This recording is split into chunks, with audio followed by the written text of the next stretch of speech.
and welcome to the podcast. Nice to have you here. Thanks for having me, man. Should I call you Andre or with L.Dre? I go by L.Dre in real life, L.Dre. so that's good. Okay, so it's kind of your artist name became your new real name in real life? Pretty much for the most part. Okay, interesting. That's nice. So, do you want to give the listeners a quick introduction of yourself? Yeah, sure. My name's L.Dre. I like to say the L stands for Lofi. Lofi Dre is what I go by sometimes too. I pretty much am just like a chill guy that makes chill music. I don't really know, any better way to put it, but I've kind of made a name for myself from just making like chill versions of like cartoon themed songs or just certain remixes and stuff like that. And I do like content on YouTube for music producers and independent artists and stuff. And yeah, man, just like taking it day by day now, just making music, figuring things out just like everyone else. You really are the lo-fi dude. In my community, like everybody knows you. And let's go. Thank you. You're also one of the reasons why I started doing chill beats, or let's say I was interested in lo-fi, but at this time I produced techno music. And then somehow your videos came up on YouTube, and then I made a full switch into nice. chill beats too. And yeah, what's your favorite cartoon of all time? It's gotta be Avatar: The Last Airbender. That's the one for me. Okay. For sure. 100%. That's a good one. Yeah. And yeah, it's goated. yeah, I also have this one specific questions written down. How did you came to lo-fi beats or chill beats? What was the story behind that? Mm-hmm. Did you always had like a connection with like hip hop and beats, or was there like a specific, I don't know, moment in your life where you was like, okay, that's it. I love this and I really want to do that. Yeah, well, originally, I've always just been into music in general. I never really played sports or anything like that. Like, I skateboarded, and then, in the skateboard scene, hip-hop is, like, super prevalent. And I wanted to be a rapper at first, so I was doing a lot of rapping, like, in my younger days, like, early high school days. And then I was just kind of stealing beats, like, off YouTube, just ripping them and just rapping on them. But then, like, at some point, like CD Baby came out and you're able to actually get your music on like iTunes and stuff. So I was like, okay, I can't be stealing beats anymore. So I started making my own beats. So that's how I got into production. And then I guess just over time, I just started to prefer, I was always an introvert. So when I was rapping, I had to go and do shows, and like when you're like a nobody rapper, you have to like pretty much, can I swear on here? You got to kind of sell ass. Yeah, you in can. order you to. can. Okay, just making sure. We are chill but here, no.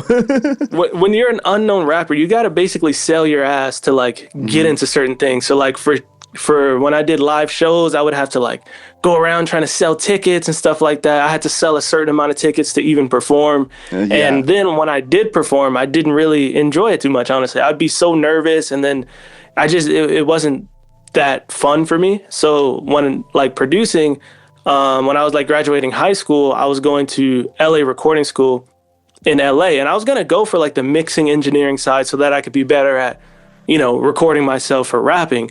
But then they had a music production specific like lane, and that just seemed way more fun because it was like more creative. Like someone even at like orientation said, if you're more behind the scenes and creative, do the music production one. So then I did that. There I learned more about like Logic, and then we got Ableton, and that's when I really just fell in love with the producing side of things.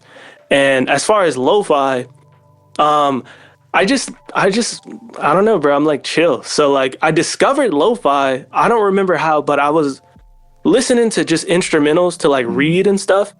That was like what I used to do, like on the bus going to school and stuff like that. I'd be listening to beats. And then I started looking into the artists, and I would see like, oh, they have like 1 million monthly listeners. So they got to be making money, and they're just posting beats. It's just chill beats. And I'm like, oh, I could do that. And that's really how I got into lo-fi. Yeah, there's something about listening to instrumental music that I also discovered for myself.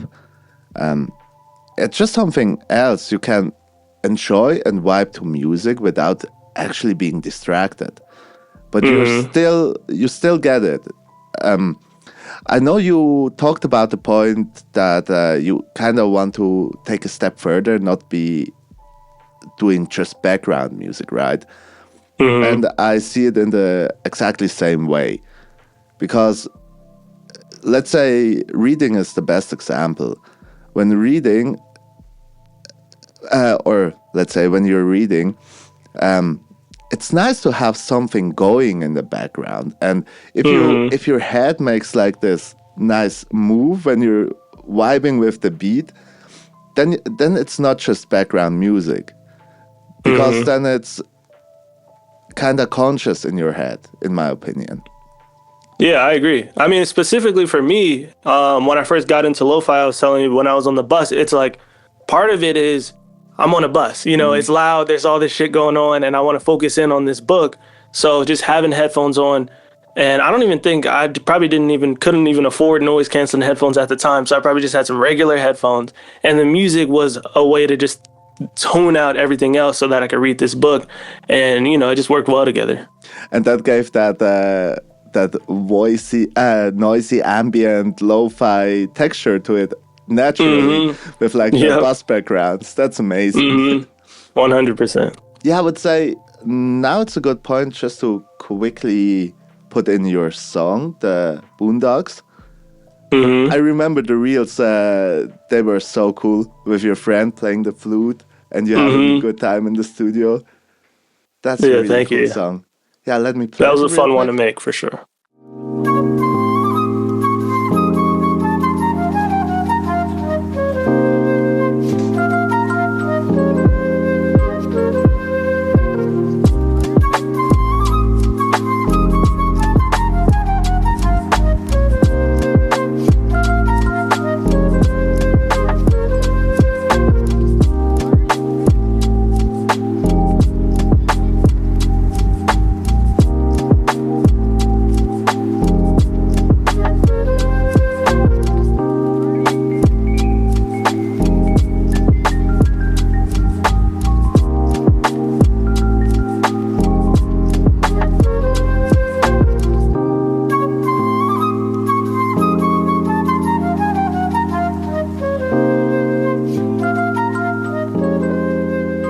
What are your plans for 2025?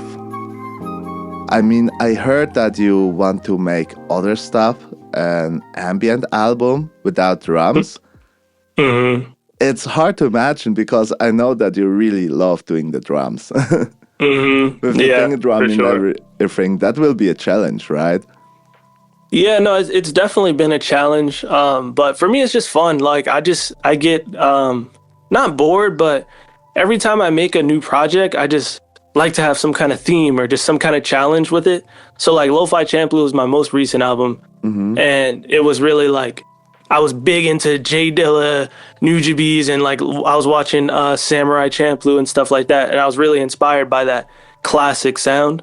So it was really me. Like I read J Dilla's book Dilla Time, and I was just learning about the history and his history and all that kind of stuff. So I was just super inspired. So I just dived in, just learning how to kind of recreate that vibe in my own style. And that was the whole concept of that album. And then, you know, last year I picked up piano. I've been practicing and stuff like that. And then, you know, like ambient music has been on the rise for sure. Like recently, like I've been listening to a lot of just how I used to listen to lo-fi to chill. Now I listen to just like piano and just like ambient music, like to really chill. Like it's kind of a different level. Like lo-fi is still good with the drums and the beats for like doing anything else. But when I just want to be really, really zenned out and like peaceful, like meditation vibes or just like focusing on anything that's really important, I'm playing like Japanese like piano tracks or just like, you know, ambient stuff. And it's just been a vibe lately. Yeah, I love it. And there's definitely levels of chill that you... It's kind of like lo-fi is the gateway drug, and then you are in this chill mood, and then you discover completely new levels of, yeah, let's say, meditation. Do you meditate a lot, or are you? Not really. I want to, but it's just like it's tough for me. Like I got like ADHD or something. It's hard to like sit down and my mind starts going everywhere. But like when it comes to like I literally made a playlist called Peaceful AF because and that's like genuinely the playlist I listen to a lot. It's not so much for meditating, but it's really just for like I don't know, when I'm just trying to think, I guess. That's probably what it is. So like let's say like if I'm showering, sometimes I'm like listening to turned up hip hop because that's the vibe I'm going for. Or sometimes lo-fi or whatever. But like sometimes I'm like, no, I just kind of want to think about life. So that's when I put on these ambient songs and just like piano, no drums vibes when I'm really just like thinking to myself.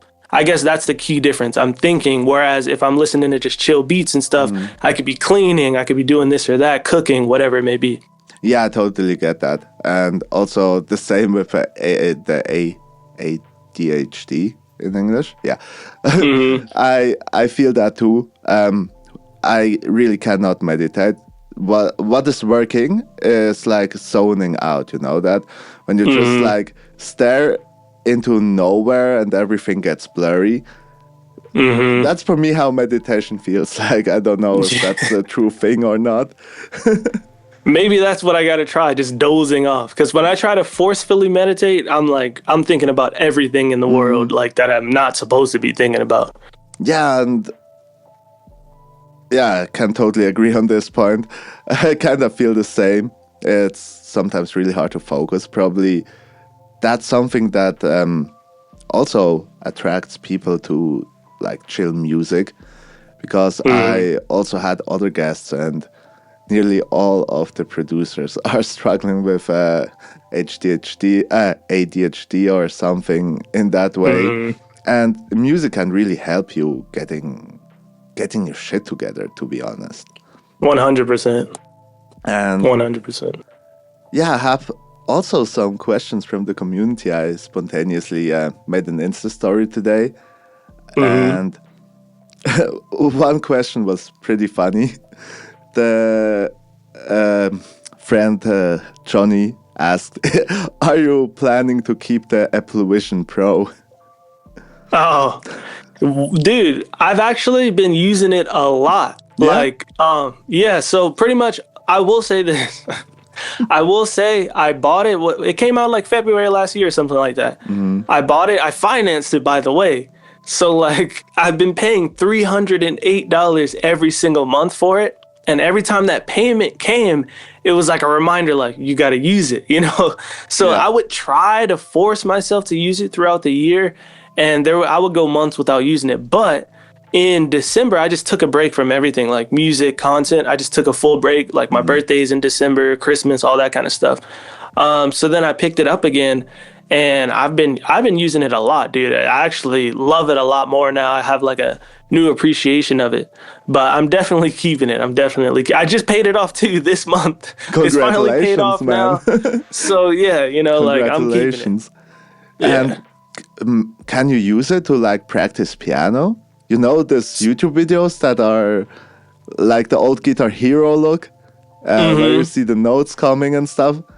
Are you using it for this too, or? That's actually, they just dropped an app for that. I haven't tried it yet, but I did download it. But yeah, but I've been waiting to do it like in a video for a YouTube video. That's why I haven't done it yet. But yeah, hopefully that works well, because if it does, then I'm on it.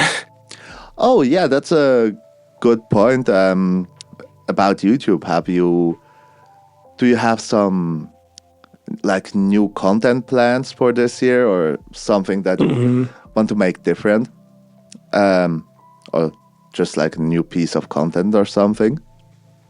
Yeah, I mean, just in general, my goals for the year, like I kind of tried to boil down my main goals to 3 major things. First one is learning piano, like practicing piano. That's like my main top goal. And then the second one is just making better videos. So that's why, like I was just telling you, my setup's all a mess, because like I bought new camera gear, I bought new mounts and lights and stuff like that to try to improve the quality of my videos and to just come up with better like concepts and editing styles. And the third one is just to make more music and study music more. But yeah, so this year with YouTube, I'm trying to kind of like, it's, I don't know how noticeable it will be to the people who watch, but Mhm. like, I am very lazy, dude, when it comes to, or at least I have been very lazy. So I don't know if people notice these things in my videos, but like literally, I'll send something to my editor. He'll send it back. But like if I wanted to post by Wednesday, and let's say my editor sent me this back on Tuesday, there could be all types of issues and errors that I want him to fix. But I'm like, it's already Wednesday. Like, who cares? And I'll just put it up. And Okay. stuff like that happens all the time where I just let mistakes and just sometimes my audio will mess up here and there, and I'll just let it through. So for this year, like with my content and stuff like that, I'm just trying to not be lazy. I'm trying to make sure my mistakes aren't left in the videos and just improve the overall quality of it all. Okay, from a point of a fan, as I would call myself, I would say your videos are already super professional. I wish I could do like videos in this quality. Thank you. And yeah, I guess I never actively realized one of these mistakes. Probably it's Hmm. because you did the videos, they seem bigger to yourself than to the audience. Hmm. And yeah, just I'm super excited to see like the impact of your new style. Thank you. But I'm not sure if I will notice it because yeah, for me they Yeah. are already super clean, Hmm. very high quality. Also the audio, the visuals, everything is like already on top. Hey, well, but that's good to hear. That's good to hear for sure. but I really understand the concept because one of my, let's say, life mottos is like constantly grow and learn. Hmm. And as I heard out, you also like to read books a lot. I'm trying. You're Yeah, trying. Yeah, but yeah, yeah. there are phases where you're like reading a lot and phases where you're not reading at all, probably. Hmm. Because it's the same for me. I always set up like a goal of reading one book a month. I usually Mm. end up reading more than 12 books in a year, but this happens in a time of 3 months. And then the other nine, I'm not reading at all. Yeah, yeah. Last year I read, I don't think I finished a book last year, the No. last year, but Oh, the year before that I read quite a few. So for me, like how you're saying there's phases of it, for me it might be like I go a whole year without actually finishing a book. But I recently actually learned that the issue might be I only get self-help books. So I think that is something that I'm gonna try to change this year, where like I'm just gonna get some nonfiction, or I don't know which one is which, fiction or nonfiction, but just like storytelling books that aren't about, oh, here's atomic habits, and oh, here's mhm. how to improve productivity and this and that. I'm gonna try to read just some regular books and see how that goes. I totally feel that because like my bookshelf is full with those kind of books. Um, Hmm. have you read the one by Rick Rubin, That was the the one that I creative didn't finish art? last year. Yeah, No. that's the one I started it last year and I just didn't finish it. Not to say it was bad or anything. It's just like I just don't I just don't read. That's what I'm saying. It's like a struggle. Like I started it, but it's like when you have an opportunity, like if I'm working like Mm. all the time and I have an opportunity to read, I'm probably gonna just want to watch anime or play video games or something. Okay, fair And point. those like take priority over reading. Or like I'll bring a book on a trip Mm. or on a flight on a trip and I just won't read it. I just won't. I just do anything else but read. Fair point. And also, I guess for you, when watching anime or playing video games, that's also inspiration for new music. Yep, true. True. Will you keep doing the cover songs?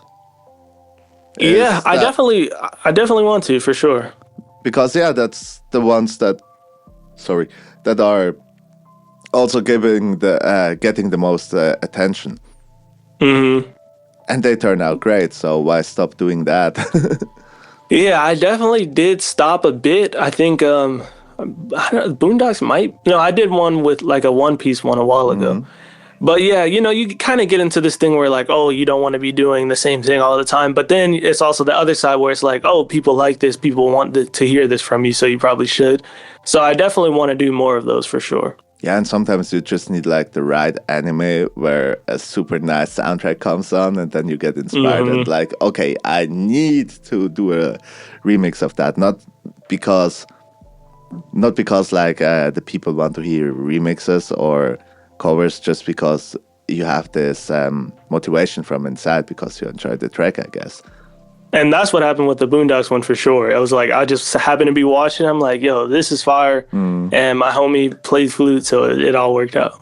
Yeah, it's nice to have like a network of musicians that you can just like quickly ask, hey, can you play me this or that? I recently 100%. I recently started building my network of like real musicians as well. I can't play shit, no piano, no guitar, nothing. And it's so good when you're having like this network of people that are talented and you love to work with. That's truly something that I also get inspired by this reels that you posted of the making of. Yeah, no, I wouldn't be anywhere without like certain people I've worked with. Like even my Snowfi albums. Every time I work on Snowfi, I did volume 1 and volume 2. I always hit up Simon Servita. He would always like help me play the key parts. And then with Snowfi volume 2, I made it way more jazzy. So the same guy from the Boondocks, Seb Zoner, that's actually how we made Boondocks. He was already at my house where he was recording saxophone on some of the Christmas records. And then that's how we ended up making that. But yeah, like without them, it's like so many songs that I've made wouldn't even be at all how good they are. So yeah, I totally feel that. Another question from the community, actually from the same guy, he's asking, you have like a lot of analog synths or like the whole teenage engineering gadgets. And what's the balance now between playing with the teenage engineering gadgets or actually producing the whole song in Ableton in your case? Balance wise, honestly, like Ableton is still my GOAT, so I kind of, bro, I'm just kind of a sucker for gear. Like I have a real issue where like I'll buy something, do one video on it and almost never use it again. That's happened countless times. Like the SP404 Mark II, bought it, did literally one video, and I swear to you, never used it again. So, and then like even like the teenage engineering, like the KO2, did one video. I did use it a lot when I was making Lo-Fi Champlu, but I was just using it for the drums. Like I was just using the drums and recording directly into Ableton. So it's not like I was making beats on it. But recently I got the OPXY. This one right here, this beautiful little thing right here. And I like the workflow of this. So like the recent video I posted, I think yesterday, was something I made. Okay, I made like 90% of it on here, but then I just like recorded all the stems into Ableton and then mixed it and arranged it and maybe added a few elements here and there. So for the most part, I'm still in Ableton. All these little gadgets I have, they're just kind of for fun and for inspiration. That's really it. And I just have an addiction to buying gear. That's it. I feel that too. Most of the gear that I bought is like getting dusty. Yeah, 100%. But I can't get rid of it. Like, I haven't used my MPC Live 2. I literally haven't used it in years. Last time I used it was just to make a video with it for Lo-Fi Champlu. I didn't even make the beat on there. I just used it for the video. But I just, I'm attached. I can't get rid of it. So that's kind of already answering one of the questions that I wrote down about would you describe yourself as a more rational or emotional person that's totally emotional when you're buying gear because you just want to have it? Or would you disagree and say that's only the case on this topic when it comes to gear and otherwise you're more rational? Yeah, I mean, I guess I would probably lean towards more rational because one example of like being more rational over emotional is just like In general, I really only do things with a rational thought process. Like, I don't, honestly, I don't even really just make music without some kind of rationality for it. Like, and which isn't good though, honestly. Like, I wish I was just like making music for fun all the time. But for the most part, like almost every song I make, I put out. Sometimes whether I like it or not. Like, if I'm making a YouTube video, I'm gonna finish that YouTube video in that one sitting. And let's say like I got a new piece of gear like the OP1 or the OPXY. I'm doing a video on this. Whatever song comes out of it, like in the video I didn't even like the beat I made. But at the end of the day, I bought this thing. I got to make a video on it, and I'm just gonna put it out no matter what. As long as the video is entertaining and like the song is quality enough, I'm gonna do it. So I don't know if, because I still rationalize the purchases like, oh, I'm gonna do a video on it, like it's a business expense, this and that. So I guess I would lean more on the rational side. And you can compared to, take like, down emotional. all this shopping down from the taxes, I guess. I don't know how it's in Yeah. the US, but here. No, 100%. Like, if it wasn't a tax write-off, I probably wouldn't have nearly as much gear as I have. That's like my excuse to get new plugins and stuff. So especially for this, I made like a one-person company here in Switzerland, and now I can just like write everything off. That's for Yep, work. same. Yeah, exactly. That's kind of how it goes here too. So Yeah, you have to do that. And I know that 100%. you are also very fascinated with this whole business side. And I guess it's an other podcast that you were on where you like said, yeah, I really love talk about money. Yeah, 100%. Yeah. But it's important because if you talk a lot about it, you will kind of attract it. Like in this, what's the name of this book? The Secret, I guess. The Secret. Yeah, Yeah. 100%. Yep. Yeah, Yeah. well, I mean, not just that. Also, it's just kind of like, I like also hearing about money. That's why I like talking about it too, because I like hearing about it. I want to know, like, how much someone made for something. It's like good to be informed and also inform others, because without that, like, you don't really know how, at least when I was coming up, I knew that people were making money because I saw their monthly listeners or their streams. I'm like, oh, they got to be making money. You can do some math. But if I saw videos like the videos I've done, just actually breaking it down exactly, then that can kind of inform my own decision making. I'd be like, okay, maybe I can do this. Or I'd be like, damn, he only made this amount and he had 4 million streams. Like, how realistic is that for me? So it's something that people can actually reference to help in their own decision making. yeah, it was yesterday I saw a reel that was super inspiring to me as well about producers and how much they really ask for a beat. And let's say, as example, Dr. Dre takes up to $250,000 for one beat, or Timbaland like 300,000 for a beat and stuff. I guess was it Pharrell who sold a beat for $1 million, one beat. Damn. Damn. In the end, one of them quoted like simply, "Yeah, you guys are just not think you're worth enough. That's why you're selling beats for 200 quid."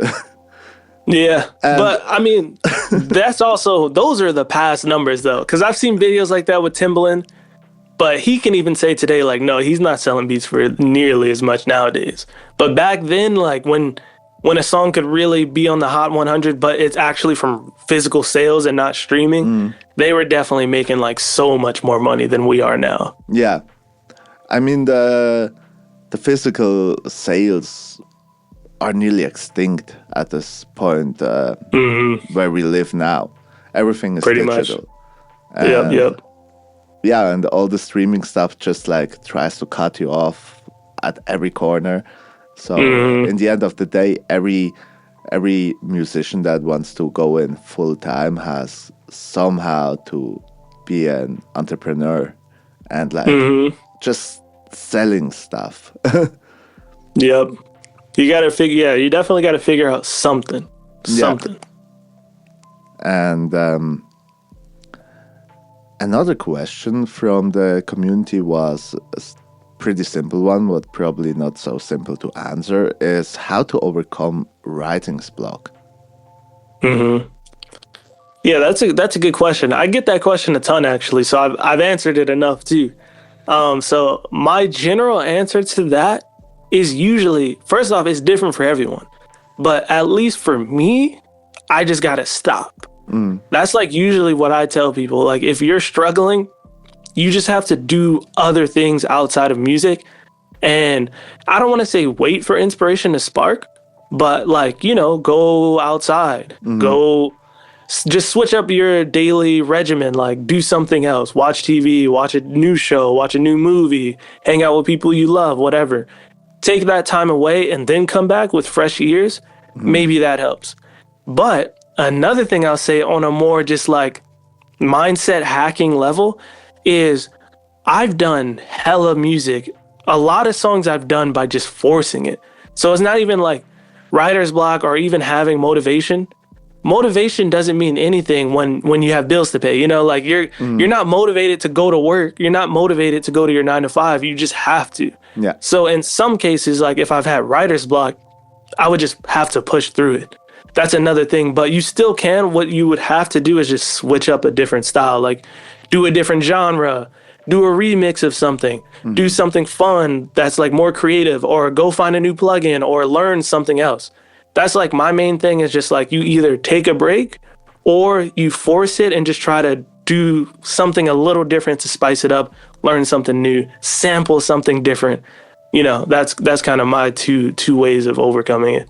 Yeah, I would totally agree on these 2 points, because taking a break is also sometimes needed, because when let's say you make a beat a day, you don't give yourself that inspirational break, you end up doing the same song over and over again somehow, because then you know exactly, okay, this plugin works for bass, this plugin works for drums, this compressor works for this and that, and then it starts sounding the same, and you really need to go outside of the box that you built for yourself somehow.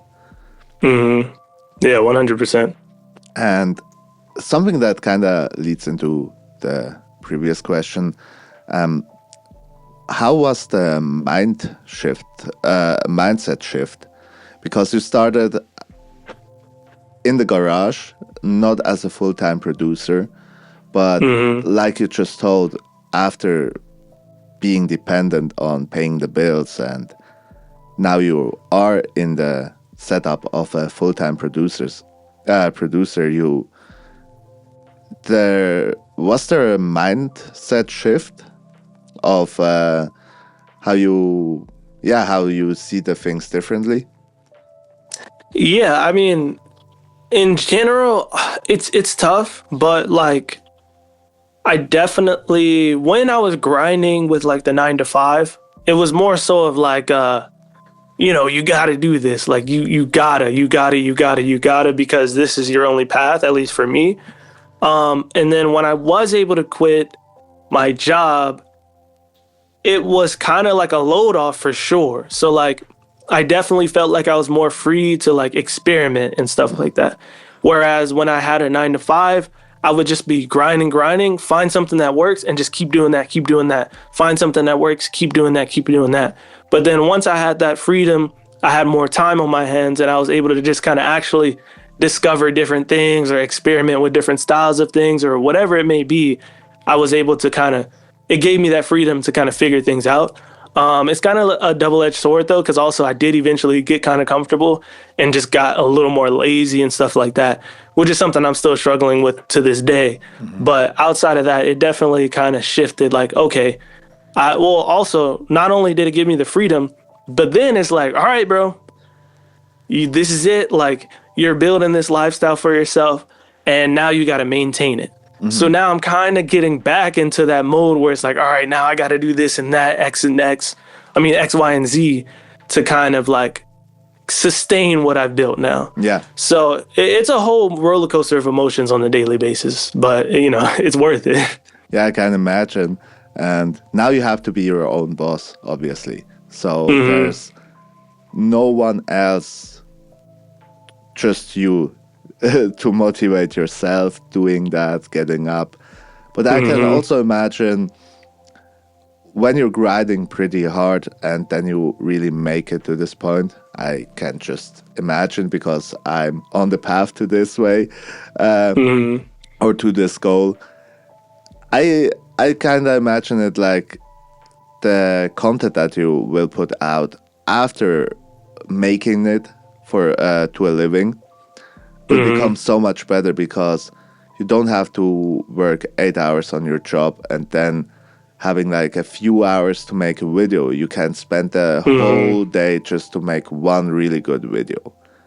Exactly. And was it kind of, is it like that? So do I do I imagine the right things? Yeah, it's like that, but also again, it's just like it's just up to you. That's the whole thing.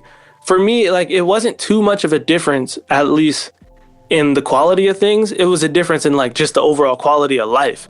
Because when I had a job, I was just staying up all night to do the videos. And then when I didn't have a job, I just didn't have to stay up all night to do the videos.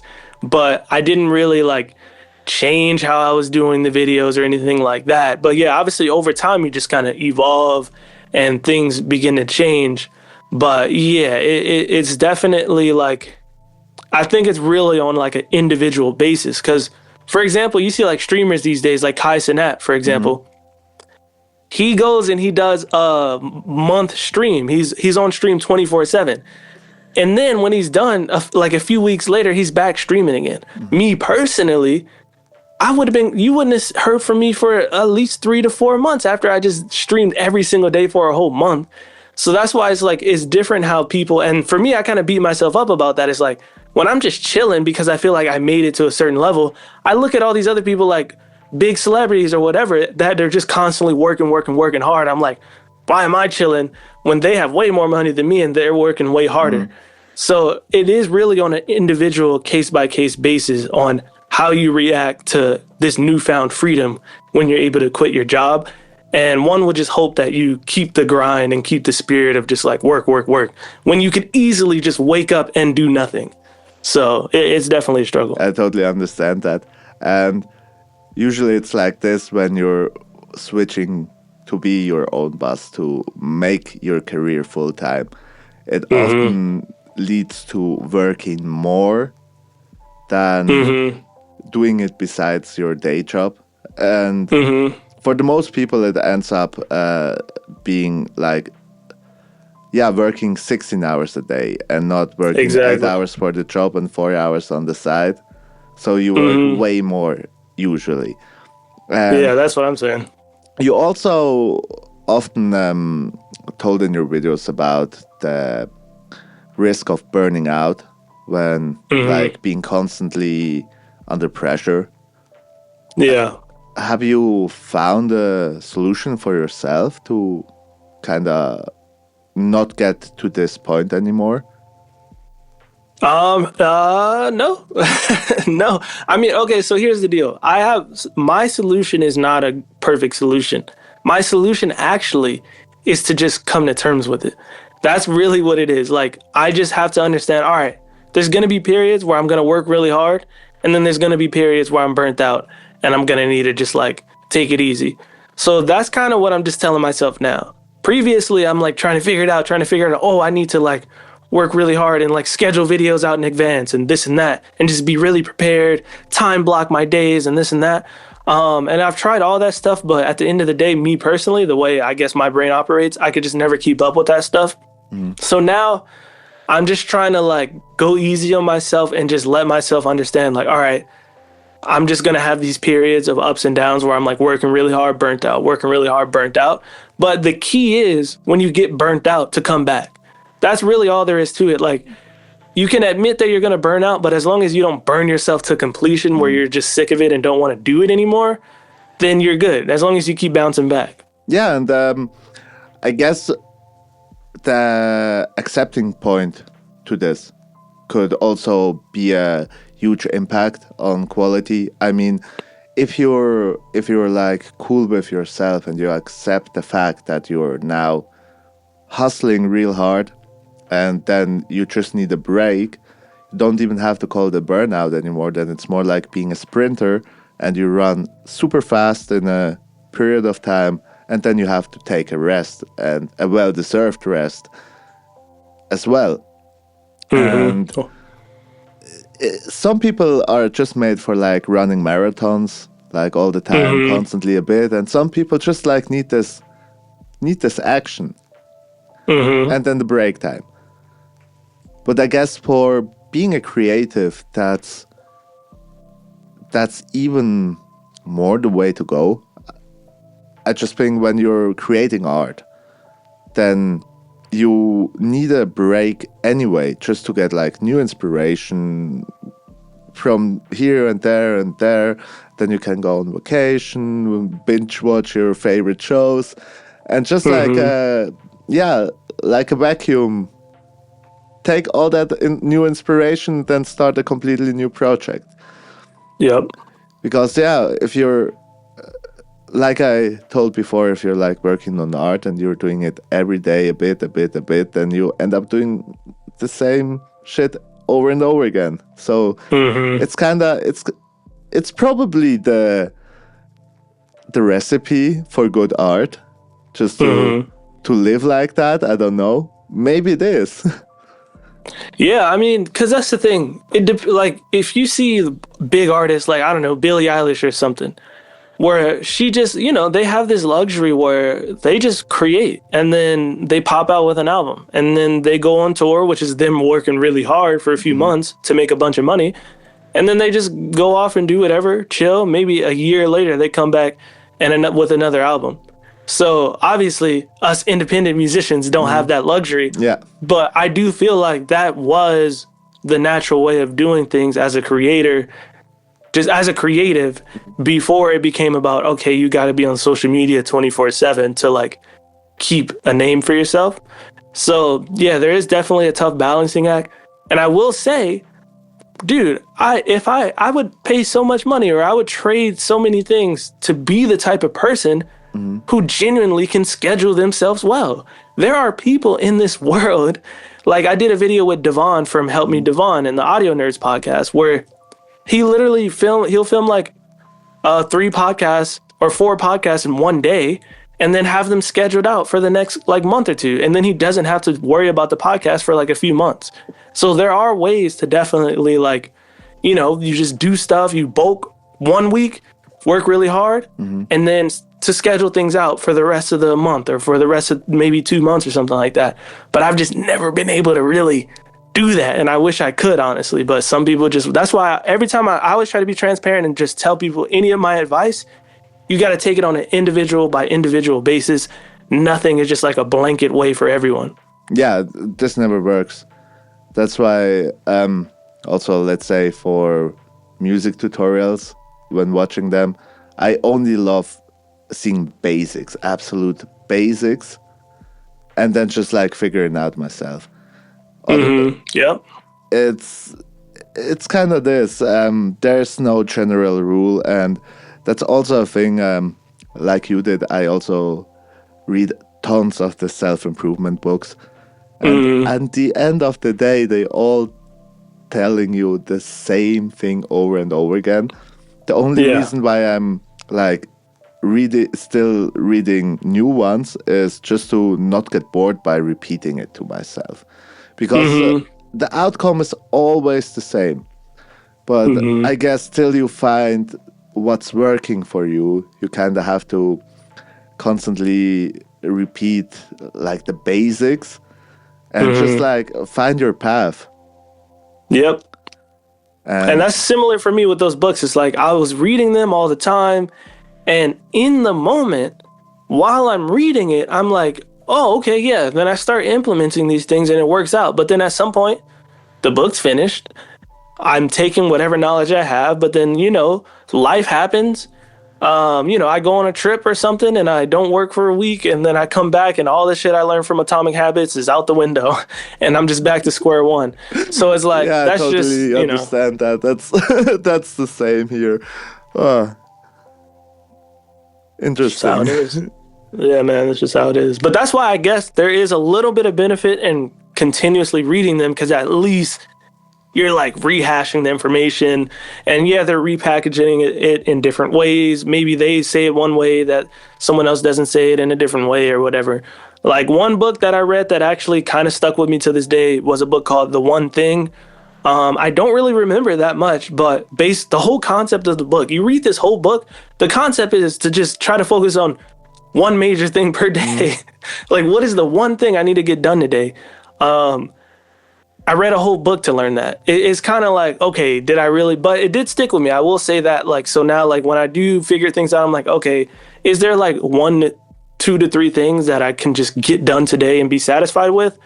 That is something that kind of stuck with me, but it's just still like, Like how novel of a concept that is. like waking up and giving your day like one purpose and not get distracted by all the other tasks. I haven't read the book, but it's a super interesting concept. Have to try that out, because usually I make like big to-do lists for a day, end up doing like half of them, and then call it a day. Like, okay, at least I get some shit done. Yeah, but that's how I am now, though. But I will say, like, I'll have 5 things, but as long I do kind of single out one of them that is like the most important, and that's what I'll focus on. Whereas, like, as long as I got that one done, the other ones are okay. I could do those tomorrow. You know what I'm saying? Yeah, but I think that's super helpful. And I mean, you're doing this for how many years now? 5, 6, longer? I would This say, whole I always say grind? professionally, I guess professionally, I really took things serious in 2018. So I don't really know math. That's like, what is it? 2024. That's like 7 years, 6 6, years. 7. 6 or 7 years. Yeah. So 6 or 7 years I've been on the content grind. That's when I started. I graduated college in the beginning of 2018, and I just started posting videos on Instagram like every day. And that's when, And I'm pretty sure that like some lessons you had to learn on this path, and I guess it's not possible to learn everything like in a short period of time. But the fact that you got successful with that and you made yourself a name, was like the outcome of some lessons that you learned in the process. Do you have like maybe 1 or 2 specific in mind that you can share, maybe for others to inspire them? Like, yeah. I mean, 7 years, bro. That's a lot of lessons. I guess one of the main. Okay, I'll give a surface level one, where it's kind of like a social media thing. One thing I definitely learned was to just be on every social media platform you possibly can, because over 7 years, there's been so many ups and downs. I mean, TikTok got banned for like 3 hours. So like things happen. So like for me, I started on Instagram. There's a few stories I always like to tell. For example, Instagram, I'm posting every day, but people weren't really going to stream my music. But then when TikTok came around, that all changed. I had some songs go viral and people will actually stream the music. But then there's like my song Married Life, where I posted a video for TikTok and it didn't really blow up. But then I posted it on Twitter just because I felt like it, and it went super viral on Twitter. And there's other songs I've done where, like, let's say I did the Office Lo-Fi remix. That didn't pop off on any social media platform, but for some reason on YouTube, the actual video of the song got into the algorithm and kind of took off. So that's like one of my main, just like easy recommendations, and something that I've learned over the years is just like, don't make sure you're taking advantage of any platform that you can, because you never know, like all the algorithms are different. Sometimes even the audiences are different in the way they consume content. So like YouTube Shorts, I'm sure tons of people are like taking it for granted, including myself. I don't post on Shorts at all, but you kind of never know, like a video that didn't do well on TikTok could probably take off on YouTube Shorts or take off on Instagram Reels. So that's like one just like basic music marketing thing that I've learned over the years, is just spread yourself out. Like throwing away a lot of seeds and watch where the tree will grow. Yeah, 100%. And also just like don't even worry about it. That's another thing I've learned too, is just like, oh man, you get so obsessed with the numbers and people, and that's something that kind of never goes away. But sometimes if you just let it go, just post it on all these platforms and just let it go, you just kind of never know what could happen. And then if it doesn't work out, you just on to the next. Yeah. That's like my main philosophy for what I've been doing, is just like, something doesn't work out, on to the next. Just keep going. Yeah, keep going is like, I guess, for everything in life, like the most important thing. It's the most cliche thing, yeah, but it works. It's just the truth. It's just facts. Especially when you have something like you found your purpose in life, and even though one part is hard to find your purpose in life, and the second part is to like keep going and keep going. Because first you have this fulfillment, like, wow, now I know what I want to do with my life. And then you're grinding hard for, let's say, 2 years. You have nearly no outcome. And then there comes the point that can make or break your career. Yeah, 100%. Keep doing or just quit, and never quit, I guess. Yeah, I mean, and I always tell people too, like, when I was on Instagram, I've been on Instagram since like 2013, but the reason why I say 2018 is when I started taking it serious. That's when I started going consistent. Mm-hmm. But dude, I didn't get my first like thing to pop off that actually changed my career wasn't until TikTok came around, and that was like late 2019. So almost a full 2 years before anything really happened for me. It was just really just me just posting. Every now and then one would get 1,000 more views than the prior one or something like that. But it didn't translate to money. It didn't translate to anything like substantial until like literally 2 years in. So. Yeah, I totally get that. And that was kind of my goal also with this podcast, because I'm honest, I have absolutely no motivation to make like super fancy reels of like, yeah, playing on the drum pad or kind of promoting my music in that way. But I really love talk to people, especially to other artists about art. It's what you love talk about, right?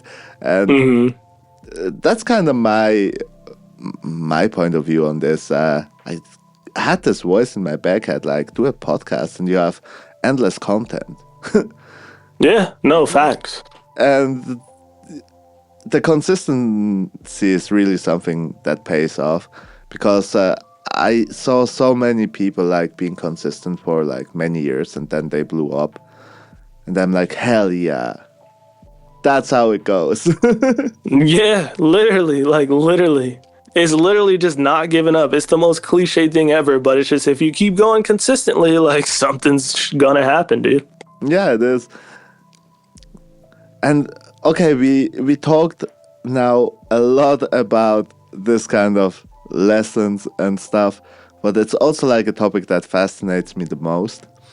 But as I see, we're like going close to the end of the episode, and I have like this famous last question, not that famous yet, but will be soon, about sharing some general life advice with the listeners that don't focus on, let's say, like-minded people as we are or other musicians, but like to people in general. If you can share something with them that really can improve their life. And this never give up is an amazing thing, but maybe you have something to add. Yeah, no, let's see. General life advice. I would say, and this is actually something new for me. It's sad that this is new, but above all else, like, you got to prioritize your happiness. That's something I'm recently like discovering. Not like, I'm not trying to say I haven't been happy this whole time or whatever, but like, you kind of get caught in the whole rat race of just trying to be successful and this or that. And then at the end of the day, you kind of lose what's fun about it, whether it's music or not. But like, as you just grinding, you might lose some passion for whatever it is you're grinding or something like that. And for me, that happened big time to where it's like, oh, do I even want to do music? Is this even for me? But then, I started learning piano and that was fun and that it makes me happy, like learning this stuff. And, it's the social media grind, grind, grind. But then on the side, it's like, I love anime, I love cartoons, and I'm taking that inspiration and putting it into my work because that's something that actually makes me happy. And even when I started music, I was making trap beats trying to make money, but I never really cared for them that much. It's just what was popular at the time. And it wasn't until I just started being myself and just making more chill music. And this is before I even knew what lo-fi was. I was just making more, I guess, more R&B style. It's like, I like this kind of stuff. I like this chill vibes. That's who I am.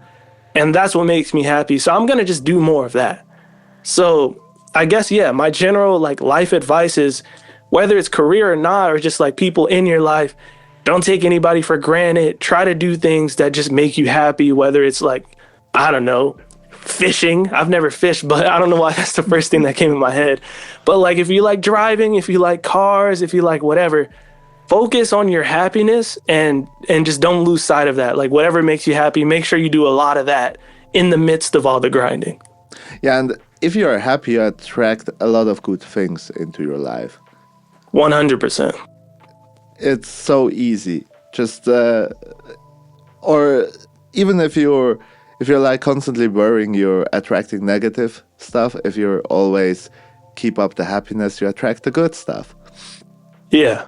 Especially with the internet, like there's just so much shit on the internet. Yeah. Where you might think that the world is just this horrible place if you get all that information from the internet. But like, granted, the world might still be a horrible place.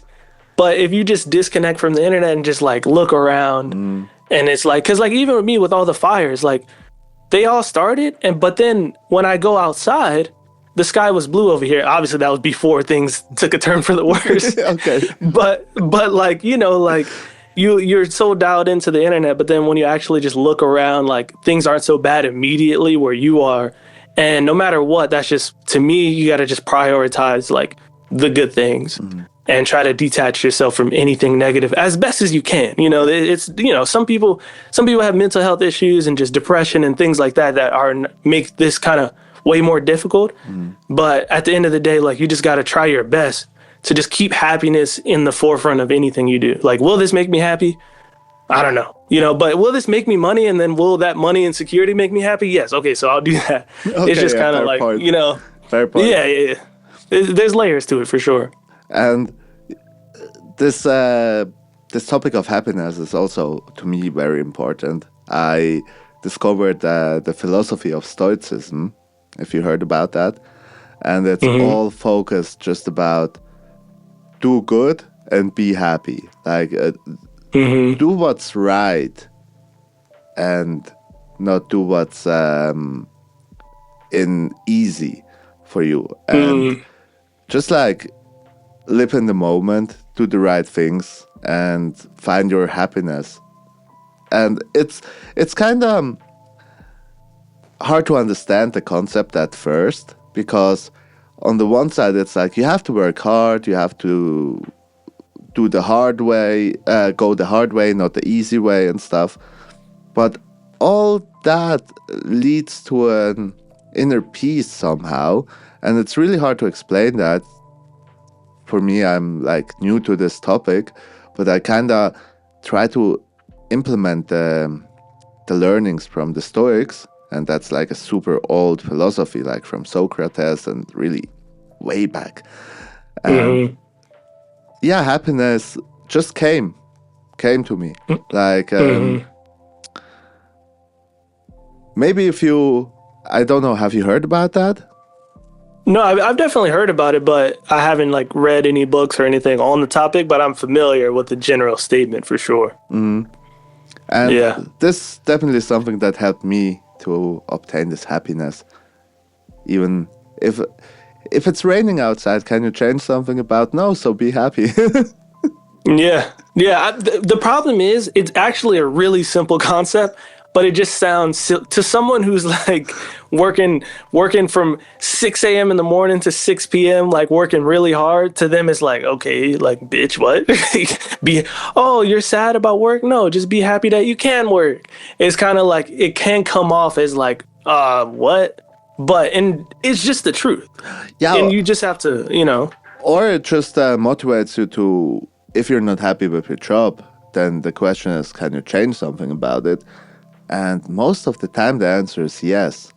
And then you have to go the hard way instead of the easy way, because the easy way would be stay at this job that you don't like because it pays your bills. The hard job is like quit and go for something that you would really enjoy. And then you are unemployed, have to go to like new interviews, job interviews and stuff. But this will pay off and really bring you a fulfilling life. Yeah, it's a lot of risks involved, but that's what it takes. Yeah, it is. Yeah, so thank you a lot for being on this. Yeah, of course, man. It was a pleasure talking to you. Like a little fanboy moment, honestly. And yeah, then I would say, let's say goodbye to the listeners. Cheers. Yo, peace out, listeners. Tune in to the next one as well. Oh yeah, I always forget that. Tune in to the next one. Oh yeah.